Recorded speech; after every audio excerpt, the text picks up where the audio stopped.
Nous avons vu le théorème de Thalès dans une précédente vidéo, et en particulier son second énoncé, qui nous dit que si nous faisons l'hypothèse suivante, donc cette partie du théorème, c'est bien l'hypothèse, à savoir que dans cette situation, dans celle-ci, nous avons ici les deux droites bleu ciel qui sont parallèles. À partir du moment où les deux droites bleu ciel sont parallèles, alors nous obtenons la conclusion ici, qui est une conclusion qui nous dit que le rapport des côtés correspondants sont constants. Le rapport des côtés correspondants est constant.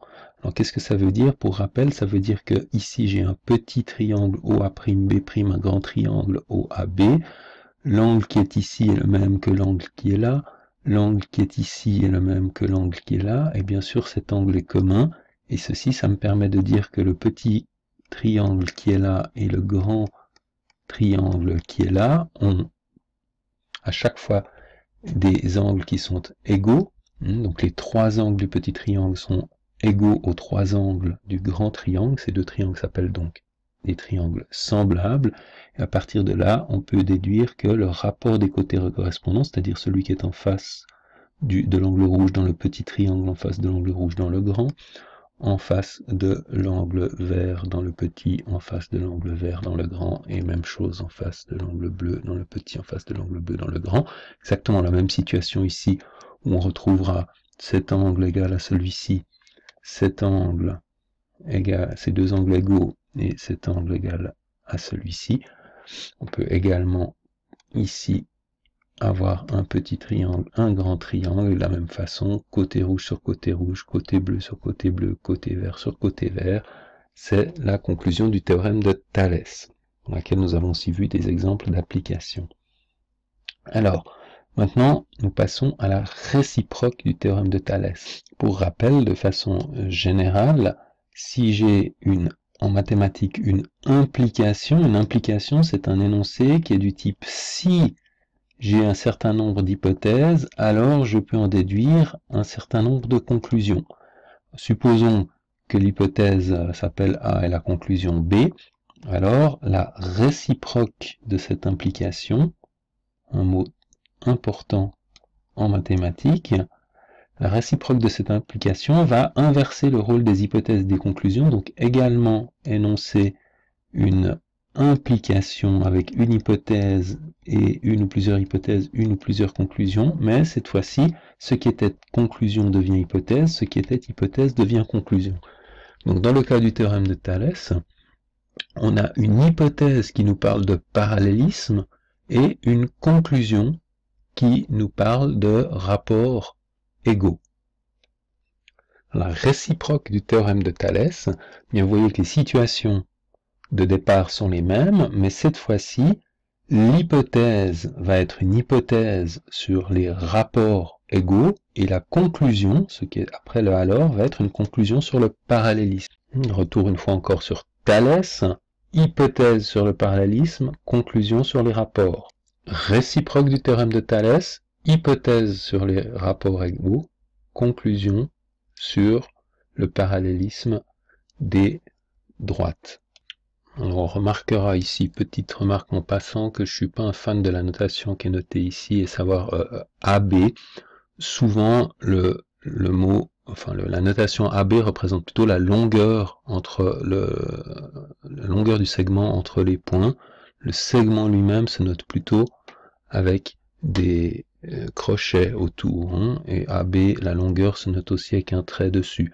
Puis la droite qui passe par A et B se noterait comme ça. Donc cette conclusion-là, AB parallèle, qui veut dire que ces deux droites roses sont parallèles, je préférerais moi l'écrire que soit explicitement les droites qui passent par A' et B' sont parallèles, soit encore que éventuellement les segments qui relient A' à B' ou A à B sont parallèles. Bon, c'est un détail de notation, c'est pas très important, mais en maths, si on peut être précis, c'est quand même mieux.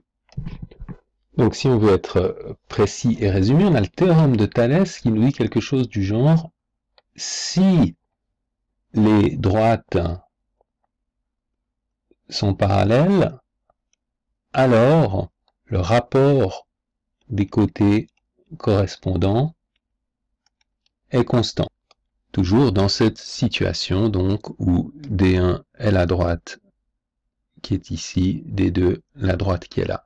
Donc le parallélisme, et puis bien sûr les côtés correspondants, c'est toujours le petit rouge sur le grand rouge et le petit vert sur le grand vert. Disons pour simplifier les choses, hein, identique de ce côté-là.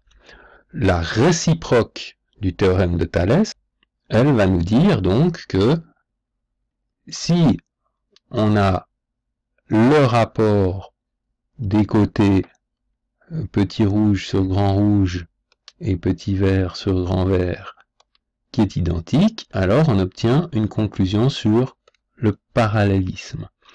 Mais où ça devient intéressant, c'est que lorsque on étudie en mathématiques une implication et sa réciproque, on parle également de la contraposée. Alors, autant la réciproque, ça revient à inverser simplement, entre guillemets, les rôles de l'hypothèse qui devient, de la conclusion qui devient hypothèse, de l'hypothèse qui devient conclusion. La contraposée, c'est le même principe, on inverse les rôles, mais on en prend la négation. Ça veut dire que cette fois-ci, ce serait si le petit rouge sur le grand rouge et puis le petit vert sur le grand vert ne sont pas dans un rapport égal, alors les deux droites ne sont pas parallèles. Et puis vous avez deviné ce qui va arriver. Bien sûr, on peut encore ajouter la contraposée de la réciproque, qui elle va donc prendre partir de la réciproque, inverser la réciproque, rôle de l'hypothèse et de la conclusion, et en prendre la négation, c'est-à-dire si je prends la négation de la conclusion ici, si D1 n'est pas parallèle à D2, alors les rapports du petit rouge sur grand rouge et petit vert, petit côté vert sur grand vert, les côtés correspondants, ne seront pas égaux. On a donc 4 résultats, et quel est l'intérêt de ces 4 résultats? Quels sont les intérêts de ces 4 résultats?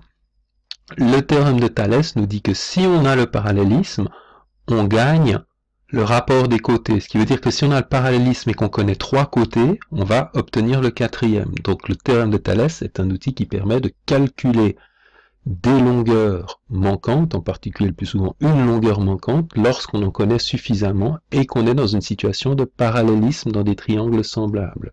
Parallélisme ou triangle semblable, il y a une certaine équivalence. La réciproque, elle vous dit que si vous connaissez suffisamment de côtés et que vous pouvez tester l'égalité des rapports, alors vous gagnez le parallélisme. La contraposée vous dit, de Thalès, vous dit que si vous avez suffisamment de côtés et que vous n'avez pas l'égalité des rapports des côtés correspondants, alors vous n'avez pas le parallélisme. Donc ça permet de gagner le non-parallélisme. Et enfin, la contraposée de la réciproque vous dit que si vous êtes dans une situation où vous n'avez pas de parallélisme, alors vous n'aurez pas l'égalité des rapports. La contraposée est probable du théorème de la réciproque est probablement celui qu'on utilise le moins, mais les trois, le théorème, sa réciproque et la contraposée de Thalès, sont vraiment des outils très utiles pour résoudre des problèmes, on va le voir dans une prochaine vidéo.